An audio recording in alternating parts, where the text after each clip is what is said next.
Hello students. आज हम लोग एक वही टॉपिक को रिपीट कर रहे हैं। एक टॉपिक है dissolution of partnership firm accounts में 12th क्लास के लिए।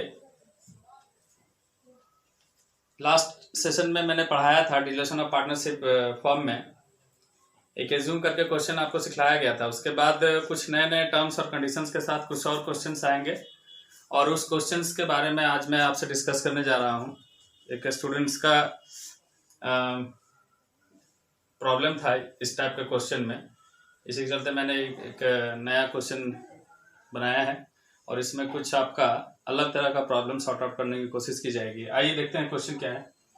देखिए, A B and C are partners and profit sharing ratio 3:2:1, 3:2:1 यानी 3/6, 2/6 और 1/6। ये तो आप समझ रहे हैं। They decide to dissolve their firm. इन्होंने क्या किया, इन्होंने सोचा कि हम लोग अब फर्म को बंद करेंगे। इसका कहानी मैं आपको सुना चुका हूं पहले से कि फर्म को बंद करने की क्या परिस्थिति होती है, क्यों होता है। आज हम लोग सम सिर्फ डिस्कस करेंगे। एबीसी तीनों फर्म को बंद करना चाहता है और उसका जो उस समय का बैलेंस शीट है, उस समय का वो बैलेंस शीट ऐसा है, लायबिलिटी साइड, एसेट साइड। आइए लायबिलिटी साइड में देख रहे हैं हम लोग। एज कैपिटल कितना है, 20,000, यहाँ लिखा हुआ है क्लियर। आप क्वेश्चन लिख लें तो ज्यादा बेटर होगा। B is capital 15,000, C is capital 10,000, creditors है 20,000, A is wife loan, A is wife loan 22,000। देखिए, पिछली बार वाला क्वेश्चन है, इस बार वाला क्वेश्चन में एक नया चीज यहाँ ऐड हुआ है, ए इज वाइफ लोन। अगर ए अपने वाइफ के यहां से लोन लेकर के आया है तो इसको एक्सटर्नल लायबिलिटीज की तरह ही ट्रीट करेंगे, ठीक है, जैसे क्रेडिटर्स को ट्रीट किया जाएगा। आई इसका जो लायबिलिटीज इधर का टोटल है 87,000। अब एसेट साइड में 87,000 का क्या क्या है वो आप देखिए। बैंक में इसका अमाउंट ऑलरेडी है 10,000, डेटर्स है 30,000 का जो उधार दिया हुआ है मार्केट में, और फर्नीचर है फर्म में 20,000, स्टॉक जो माल बेचने के लिए लाया है वो माल 15,000 का है, और फर्म में पिछले साल का लॉस है 12,000। हो सकता है रीजन रहा हो बंद करने का फर्म। तो लॉस हो या प्रॉफिट हो, आप जानते हैं कि जिस रेशियो में फर्म में दिया रहता है बांटने का, डिस्ट्रीब्यूशन करने का, उसी हिसाब से इसको बांटा जाएगा। इसका क्या काम करेंगे आगे हम लोग देखेंगे। एडिशनल इन्फॉर्मेशन में क्या दिया हुआ है, आइए देखिए एडिशनल इन्फॉर्मेशन क्या है। लिखा हुआ है कि 6,000 of the debtors proved bad debts. जो डेटर्स 30,000 का है, जो आपको मार्केट से पैसा वसूलना है, उसमें से 6,000 बैड डेट्स हो गया, यानी डूब गया। तो आप समझ सकते हैं कि 30,000 में 6,000 बैड डेट्स हो गया तो 24,000 ही रिकवर हो पाएगा। याद रखिएगा 24,000। बुक वैल्यू यहाँ जो लिखा रहता है बैलेंस शीट में उसको बुक वैल्यू बोलते हैं। एडिशनल इन्फॉर्मेशन में जो लिखा हुआ है उसको मार्केट वैल्यू कहेंगे। बुक वैल्यू यानी 30,000 और मार्केट वैल्यू 24,000, क्योंकि 6,000 बैड डेट्स हो गया। आइए दूसरा लाइन है, furniture was taken over by B. Furniture firm में 20,000 का पहले से मौजूद है, 20,000 का फर्नीचर फर्म में पहले से मौजूद है। आप देखिए कि पहले हम लोग क्या करते थे, एसेट्स को दूसरे लोगों को बाजार में बेच देते थे मार्केट वैल्यू पे। लेकिन कई बार ऐसा भी होता है फर्म में कि कोई पार्टनर्स बोलता है कि ये जो फर्नीचर हम लोग बाहर में बेचेंगे, हो सकता है उसको कोई काम रहा हो तो वो फर्नीचर खुद ले लेता है। जब फर्म का पार्टनर एसेट्स को खुद ले ले तो हम कैसे ट्रीट करेंगे डिसोल्यूशन ऑफ पार्टनरशिप में। ये एक नया चीज आया है, पिछले वाले से अलग है। फर्नीचर क्योंकि फर्म का पार्टनर खुद ले रहा है, कौन ले रहा है, बी, और किस वैल्यू पे ले रहा है, बुक वैल्यू, मार्केट वैल्यू नहीं, बुक वैल्यू। जो बुक वैल्यू है उतना ही मिल रहा है, न ज्यादा न कम, ठीक है। आई उसके बाद है realise from stock. Stock firm में कितने का है, देखिए 15,000, 15,000 का स्टॉक है, लेकिन इसको बाजार में बेचा गया तो कितना वसूल हुआ वहां से, 10,000, 10,000, यानी 5,000 का नुकसान है यहाँ। आइए फिर ए रेडी टू पे हिज वाइफ लोन। अब देखिए, अभी आपको थोड़ा देर पहले बताया गया था कि वाइफ लोन को एक्सटर्नल लायबिलिटीज की तरह ट्रीट करेंगे। अब यहाँ फर्म का एक पार्टनर है, वो बोल रहा है कि चलो मैं अपने वाइफ का लोन मैं दे दूंगा, ठीक है। ये बोल रहा है कि वाइफ का लोन पे करने के लिए मैं तैयार हूं। बात समझ में आ रहा है। जब कोई पार्टनर एसेट्स लेने के लिए तैयार रहेगा तो उसके साथ क्या ट्रीट करेंगे, जब कोई पार्टनर लायबिलिटीज को पे करने के लिए तैयार रहेगा तो उसके साथ क्या ट्रीट करेंगे, वो हम लोग आगे अभी आंसर में देखेंगे। आइए क्रेडिटर्स फुल पेड, जो भी क्रेडिटर्स है उसको आपको फुल पेड करना है, यहां लिख दिया है। लेकिन कई बार क्वेश्चन में एक्सटर्नल लायबिलिटीज यानी क्रेडिटर्स होगा, बैंक लोन होगा, बिल्स पेबल होगा, आउटस्टैंडिंग होगा, अगर इसके बारे में कुछ नहीं भी एडिशनल इंफॉर्मेशन में बोला गया है तो भी आपको उसको पेमेंट देना होगा, और उसके साथ वही व्यवहार करते हैं जो यहाँ पर हम लोग एडिशनल इंफॉर्मेशन में लिखने के आधार पर करते हैं। हाँ, फुल पेमेंट करना होगा। अगर कोई एडिशनल इंफॉर्मेशन में एक्सटर्नल लायबिलिटीज के बारे में कुछ नहीं कहा गया है तो आपको अमाउंट पूरा देना होगा, ठीक है। आइए, इसके बाद है डिसोल्यूशन एक्सपेंसेस 1000, कंपनी को बंद करने में जो खर्चा आ रहा है कितना आ रहा है 1000। Prepare necessary account, necessary account आपको बनाना है। अब इसमें हम लोग क्या क्या अकाउंट्स बनाते थे बच्चों, पहले से हम लोग को मालूम है। इसमें रियलाइजेशन अकाउंट एक बनाते थे जिसको वसूली खाता के नाम से हम लोग जानते हैं। नंबर 2 हम लोग इसमें बनाते थे पार्टनर्स कैपिटल अकाउंट, और यहां पर एक लोन अकाउंट हम लोग बनाएंगे कब, जब कोई पार्टनर खुद लोन लाएगा तब, लेकिन यहाँ उसका वाइफ लोन लाया इसलिए उसका अकाउंट अलग से बनाने का जरूरत नहीं है। और तीसरा अकाउंट हम लोग कैश अकाउंट या बैंक अकाउंट बनाते हैं। यहाँ फॉर्मेट पहले से मैंने बना के रख दिया है समय को बचाने के लिए। Realisation account, partners capital account, bank account, ये तीनों के बारे में एक बात मैं बता दूंगा आपको। रियलाइजेशन अकाउंट हम लोग को क्या बतलाता है, या तो रियलाइजेशन प्रॉफिट बतलाएगा या रियलाइजेशन लॉस बतलाएगा, और इसका सीधा इंपैक्ट पार्टनर्स कैपिटल अकाउंट पे जाएगा। प्रॉफिट होगा तो प्लस करेंगे, लॉस होगा तो माइनस करेंगे, ठीक है। आइए, पार्टनर्स कैपिटल अकाउंट क्या बतलाता है। पार्टनर्स कैपिटल अकाउंट यह बतलाता है कि फर्म को बंद होने के बाद किस पार्टनर को कितना अमाउंट फाइनल पेमेंट करना है, या फिर किसी पार्टनर्स का पैसा अगर घट जा रहा है तो उसको घर से दोबारा कितना पैसा लेकर के आना है ना, एक पार्टनर्स कैपिटल अकाउंट बताएगा। और नंबर 3 हम लोग बैंक अकाउंट बनाते हैं कि मेरे पास जो भी अमाउंट रियलाइज्ड हुआ, जो भी पैसा मेरे पास पहले से है या जो भी एसेट्स बेचने के बाद रियलाइज्ड हुआ, उन पैसों से हम कैसे कैसे पेमेंट करेंगे, पहले किसको देंगे, एक्सटर्नल लायबिलिटीज सिखा दिया गया है लास्ट क्लास में। डिसोल्यूशन और पार्टनरशिप फर्म का जो वीडियो बनाया हुआ है पार्ट ए, आप उसको देख लीजिए। एक्सटर्नल लायबिलिटीज को पेमेंट पहले करेंगे, जैसे यहाँ क्रेडिटर्स है, वाइफ्स लोन है, तो उसका तो वाइफ्स लोन का काम तो यहाँ हो चुका है इसलिए दोबारा पैसा देने की जरूरत नहीं है। हाँ, डिसोल्यूशन एक्सपेंसेस है, जब पैसा बच जाए तब पार्टनर्स के बीच में पैसे को बांटा जाएगा, वो हम लोग बैंक अकाउंट में करेंगे। आइए 1 बाय 1 करके हम लोग इसको बनाना स्टार्ट करते हैं। रियलाइजेशन अकाउंट में आपको फॉर्मेट में जो लिखा हुआ स्टेटमेंट है वो रटना नहीं है, वो आपको एक ट्रिक मैंने दिया है लास्ट क्लास में ही, कि जितना भी एसेट्स का बुक वैल्यू होगा वो आप इधर लिखना। और बुक वैल्यू किसको बोलते हैं, जो बैलेंस शीट है, बैलेंस शीट में जो भी अमाउंट लिखा रहता है उसको हम बुक वैल्यू कहते हैं। बी भी यहाँ लिख दिया, बुक वैल्यू। बैलेंस शीट में जो भी अमाउंट है उसको बुक वैल्यू, और जो एडिशनल इंफॉर्मेशन जो लिखा हुआ है उसको हम लोग क्या बोलते हैं, मार्केट वैल्यू। यहाँ लिख दिए मार्केट वैल्यू, ठीक है। एडिशनल इंफॉर्मेशन में जो भी लिखा हुआ है उसको क्या बोलते हैं, मार्केट वैल्यू। और आपको बताया गया रियलाइजेशन अकाउंट में एसेट्स का बुक वैल्यू इधर लिखना और एसेट्स का मार्केट वैल्यू इधर लिखना, ठीक है। इसी का जस्ट उल्टा लायबिलिटीज का बुक वैल्यू इधर लिखना है आपको, और लायबिलिटीज का मार्केट वैल्यू इधर लिखना है। और कौन एसेट्स है कौन लायबिलिटीज है इतना आप जानते हैं पहले से। आइए, जब हम सम बनाना स्टार्ट करेंगे तो एकदम नकल करना है आपको, जैसे मैं बना रहा हूं उसी हिसाब से, ठीक है। आपका सम सब जितना भी सम होगा धीरे धीरे आप बनाते जाइए। जहां प्रॉब्लम होगा आप पूछिएगा, फिर दोबारा से बताएंगे आपको। आइए, एडिशनल इंफॉर्मेशन में लिखा हुआ है, सबसे पहला लाइन क्या लिखा हुआ है पढ़िए। एडिशनल इंफॉर्मेशन से ही बनाना स्टार्ट करेंगे। लिखा हुआ है 6000 of the debtors prove bad. अब डेटर्स को यहां जाके देखिए आप बुक वैल्यू में, डेटर्स बोल रहा है 30,000, और बुक वैल्यू हम लोग कहां लिखते हैं, एसेट्स का बुक वैल्यू यहां लिखते हैं, डेटर्स का बुक वैल्यू हम लोग यहां लिखते हैं, और ये दिया हुआ है पहले से कितना 30,000। अब बताइए कि डेटर्स का बुक वैल्यू में 6,000 रुपया डूब गया। एडिशनल इंफॉर्मेशन कह रहा है यहां देखिए 6,000 of the debtors prove bad, डूब गया 6,000 रुपया, यानी 24,000 ही आपको रिकवर हो पाएगा। तो आपको यहां पे ऐसे लिखना है, बाई एसेट्स रियलाइज्ड, कितना हो रहा है डेटर से रियलाइज्ड 24,000 दिखाई दे रहा होगा, 24,000 डेटर्स 24,000। इधर लिख दिए बुक वैल्यू, इधर लिख दिया हम लोग मार्केट वैल्यू, ठीक है।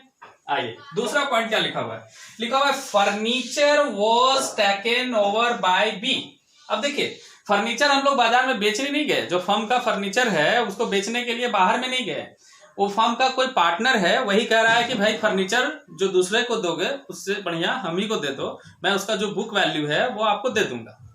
तो फर्म के जो अकाउंटेंट हैं उन्होंने कहा कि आपको पैसा देने की जरूरत नहीं है, आपका कैपिटल से इस अमाउंट को क्या कर लिया जाएगा, माइनस। आगे याद रखिएगा। बताइए फर्नीचर कितने का है? देखिए फर्नीचर 20,000 का। बुक वैल्यू फर्नीचर, क्योंकि फर्म के लिए क्या है, बोलो, फर्नीचर फर्म के लिए क्या है, एसेट्स, और एसेट्स का बुक वैल्यू हम लोग इधर लिखते हैं। बुक वैल्यू कितना दिया हुआ है, 20,000। और फर्नीचर को ले कौन रहा है, बी, इसीलिए इसको एसेट्स एलाइज में नहीं लिखना है, क्योंकि पैसा नहीं दे रहा है वो, है ना। बी ले रहा है तो उसके बदले पैसा नहीं दे रहा है, वो बोल रहा है लास्ट में जो हमको पेमेंट देंगे आप, उससे आप डिडक्ट कर लीजिएगा। तो उसको ऐसे ट्रीट करना है, आपको अलग से लिखना है, बाय बीज कैपिटल, और ब्रैकेट में आप फर्नीचर लिख सकते हैं याद रखने के लिए कि इसको फर्नीचर दिया गया है और फर्नीचर 20,000 में दिया गया है। ठीक है, चलिए फर्नीचर का काम हो गया। फर्नीचर का मार्केट वैल्यू इधर लिख दिया गया, बुक वैल्यू इधर लिख दिया गया। हाँ, एसेट्स कैश में नहीं दे रहा है वो पैसा, अगर कैश में देता तो यहां लिखते हैं, क्योंकि पैसा कैश में नहीं दे रहा है, वो बाद में एडजस्ट करेगा, इसीलिए कैपिटल अकाउंट यहां लिखा गया, ताकि इसको बाद में कहां से एडजस्ट करेंगे हम लोग, कैपिटल से। कई बार ऐसा भी होगा कि कोई पार्टनर एसेट लेगा, उसके बदले पैसा दे देगा, तो उसको बाहरी व्यक्ति की तरह ही ट्रीट करना है, फिर आपको एसेट्स एलाइज में लिखना है, और जब पैसा नहीं देगा तो उसका कैपिटल से माइनस कर देंगे। ठीक है, याद रखिए, कोई भी एसेट्स हो इसी तरह से ट्रीट करना है। आई, इसके बाद एडिशनल इंफॉर्मेशन में क्या लिखा हुआ है, रियलाइज्ड फ्रॉम स्टॉक 10,000। स्टॉक कितना का है देखिए तो 15,000 का, स्टॉक 15,000 का है। आई, स्टॉक 15,000 का स्टॉक है हमारे पास फर्म में, और स्टॉक से रियलाइज कितना हो रहा है भाई, 10,000। यहां लिख दीजिए 10,000। स्टॉक से 10,000 आ रहा है। स्टॉक भी हमारे लिए एसेट्स है, और एसेट्स का बुक वैल्यू आपको इधर सिखाया गया है, और एसेट्स का स्टॉक एसेट्स है, और मार्केट वैल्यू इसका हम लोग इधर लिखते हैं, 10,000 आ रहा है, क्योंकि बाहरी व्यक्ति को बेचा जा रहा है, इसीलिए इसको एसेट्स एलाइड में लिखा गया, इसको कैपिटल में नहीं लिखा गया। अगर स्टॉक कोई पार्टनर ले लेता तो इसको भी अलग से हम लोग दिखाते और लिखते कि हाँ ये पार्टनर्स ले लिया, तो ए इज कैपिटल या बी इज कैपिटल या सी इज कैपिटल, ब्रैकेट में स्टॉक लिख देते। ठीक है, आइए स्टॉक के बाद क्या लिखा हुआ, ए रेडी टू पे हिज वाइफ्स लोन। अब वाइफ्स लोन है फर्म के लिए, यहां देखिए लायबिलिटी साइड लिखा हुआ है, मतलब ये एसेट्स नहीं है। वाइफ्स लोन किधर लिखते हैं, वाइफ्स लोन लायबिलिटीज है, और आपको बताया गया है कि लायबिलिटीज का बुक वैल्यू इधर लिखना, लिखो ऐसे, वाइफ्स लोन, वाइफ्स लोन कितना अमाउंट है वाइफ्स लोन का, 22,000। वाइफ्स लोन को लायबिलिटीज की तरह ट्रीट करना, एक्सटर्नल लायबिलिटीज की तरह ट्रीट कर रहे हैं उसको। ठीक है, लायबिलिटीज का बुक वैल्यू इधर लिखा जाता है और मार्केट वैल्यू इधर लिखेंगे। क्यों, क्योंकि ए इसको, चाहे वो पार्टनर्स पे करने के लिए तैयार हो या फिर आप उसको नगद में पेमेंट दें, दोनों तरह से एक ही बात लिखना है, लेकिन लिखने का तरीका अलग होगा। अगर पेमेंट आप कर रहे हैं कैश में या चेक में तो ब्रैकेट में बैंक लिख दीजिए या कैश लिख दीजिए, लेकिन पेमेंट नहीं कर रहे हैं, मतलब कोई पार्टनर कौन तैयार है, वाइफ का लोन चुकाने के लिए कौन तैयार है, वाइफ का लोन चुकाने के लिए ए तैयार है, ए रेडी टू पे हिज वाइफ लोन।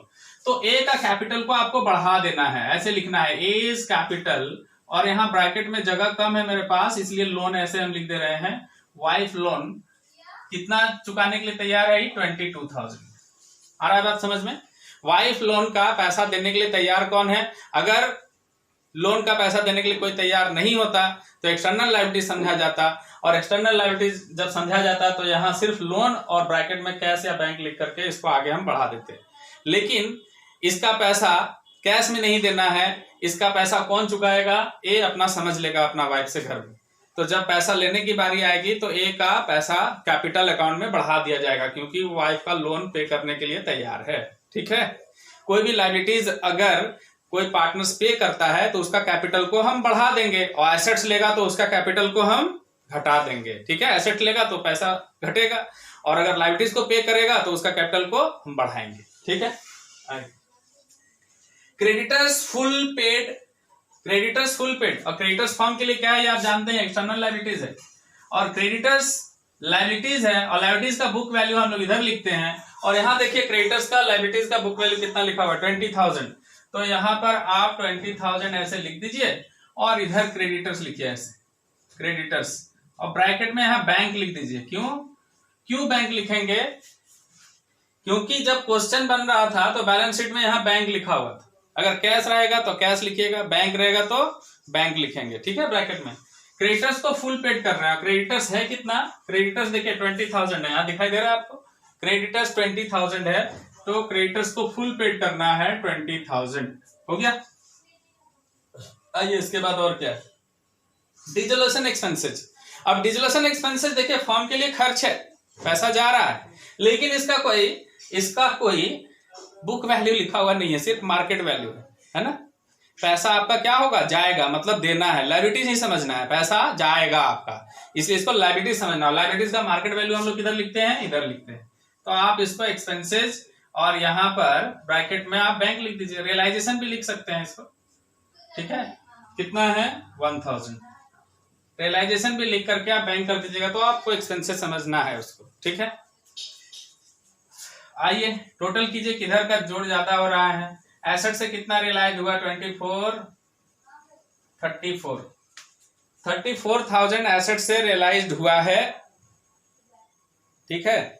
और कितना आ रहा है इधर का टोटल, आप देखिए 0 0 0 5 2 7 और 1 8 3 2 5 6 2 8 2 10, 1,08,000, 1,08,000 रुपया इधर भी आया। और इसको माइनस कीजिए, 0 0 0 2 4 6 6 और 2 8 2 2 4 2 6 3 9 और 1 10, 12,000। इसको हम लोग बोलेंगे रियलाइजेशन लॉस।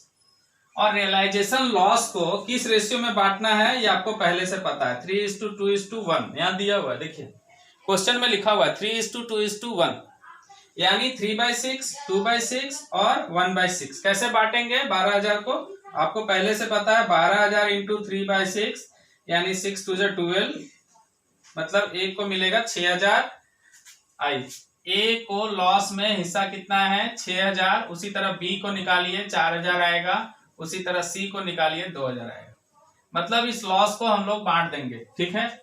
और लॉस, रियलाइजेशन लॉस से फर्म का कैपिटल जो है, पार्टनर्स का कैपिटल जो है वो घटेगा। अब आइए पार्टनर्स कैपिटल अकाउंट की बारी आ गई। रियलाइजेशन लॉस यहां समझ में आपको आ गया होगा, आप वीडियो रिपीट करके देखिए दोबारा और क्लियर ज्यादा समझ में आएगा। पार्टनर्स कैपिटल अकाउंट में आपको सिखाया गया है, जब भी कैपिटल प्लस होगा इधर लिखना, माइनस होगा इधर लिखना। अब बताओ सबसे पहले क्या लिखा जाता है पार्टनर्स कैपिटल अकाउंट में, by balance BD, firm's partners का ओपनिंग कैपिटल। आप देखिए ओपनिंग कैपिटल यहाँ कितना दिया हुआ है, ए का ओपनिंग कैपिटल है 20,000, बी का 15,000, सी का 10,000, ओपनिंग कैपिटल इसको कहते हैं, ठीक है। आइए इसका 20, इसका 15 और इसका कितना है बच्चों 10,000, हो गया। अब अगर फर्म को प्रॉफिट होता तो कैपिटल बढ़ा देते, क्योंकि फर्म को क्या हो रहा है लॉस, इसीलिए कैपिटल घटेगा। तो यहां आप टू रियलाइजेशन लॉस लिखिए, और रियलाइजेशन लॉस देखिए कितना है, एक का है 6,000, दूसरे का है 4,000, तीसरे का है 2,000, 6,000 4,000 2,000, क्योंकि लॉस है इसीलिए इधर प्रॉफिट होता तो हम लोग इधर लिख देते, ठीक है। आइए और देखिए बैलेंस शीट में क्या दिया हुआ है। बैलेंस शीट में एक जगह प्रॉफिट एंड लॉस, याद रखिएगा जब भी प्रॉफिट एंड लॉस अगर इधर लायबिलिटी साइड में है तो वो प्रॉफिट है, यानी फर्म का कैपिटल बढ़ा दीजिएगा। और जब profit and loss asset side में लिखा रहेगा तो इसको आपको क्या समझना है, ऑलवेज लॉस। क्या समझेंगे, अगर एसेट साइड में प्रॉफिट एंड लॉस लिखा हुआ है तो इसको ऑलवेज लॉस समझना है। कई बार सस्पेंस लिखा हुआ रहेगा उसको भी लॉस समझना है, एडवर्टीजमेंट सस्पेंस एग्जांपल मान लीजिए यहाँ लिखा हुआ है अगर कभी, तो उसको लॉस समझना है, और लॉस समझ के क्या करेंगे आपस में बांट लेंगे जिस रेशियो में बांटा जाता है। तो यहाँ पर प्रॉफिट एंड लॉस को हम लोग को क्या समझना है, लॉस, और लॉस को भी उतना ही अमाउंट है 12,000, रेशियो में तो वही बटेगा, यानी 6,000 4,000 और 2,000, याद रखिएगा, हो गया। यहाँ अब आपको ध्यान देना है कि कौन पार्टनर क्या लिया था, याद रखिए। देखिए यहाँ बी जो है वो फर्नीचर को ले लिया था। अब बी को याद दिलाएंगे कि भैया तुम क्या ले लिया था, फर्नीचर, कितने का लिया 20,000, तो तुम्हारा पैसा तो हम लोग काटेंगे क्योंकि तो पैसा कैश में दिया नहीं है, तो उसका कैपिटल को हम लोग घटाएंगे। यहाँ आप फर्नीचर, बगल में रियलाइजेशन आप लिख सकते हैं, जगह नहीं है इसीलिए मैं छोड़ दे रहा हूं, फर्नीचर लिख करके और बी का कैपिटल को आप माइनस कर दीजिए, कितना 20,000, यहाँ 20,000 लिख दीजिए। क्यों इस साइड लिखा गया, क्योंकि वो एसेट्स लिया है तो उसका कैपिटल को क्या करेंगे हम लोग घटाएंगे, और लायबिलिटीज पेड करता तो उसको हम बढ़ा देते, पहले सिखा दिया गया। अगर कोई पार्टनर्स फर्म का एसेट्स लेगा उसका कैपिटल को घटा देना, और लायबिलिटीज अगर वो पेड करने के लिए तैयार है तो उसका कैपिटल को बढ़ा देना, ठीक है। आइए, इसमें ए अपना वाइफ से जो लोन लेकर के आया है फॉर्म में 22,000 उसको पे करने के लिए तैयार है। देखिए लायबिलिटीज पे करने के लिए तैयार है, इसीलिए इसका कैपिटल को घटाएंगे नहीं बल्कि इसका कैपिटल को क्या करेंगे, बढ़ाएंगे। तो यहां पर वाइफ्स लोन कितना ए का बढ़ाएंगे, 22,000 समझ गए, इतना आ गया क्लियर समझ में। और कुछ है जी, और कुछ नहीं है। आइए अब आपको देखना है कि किधर का टोटल ज्यादा लग रहा है आपको।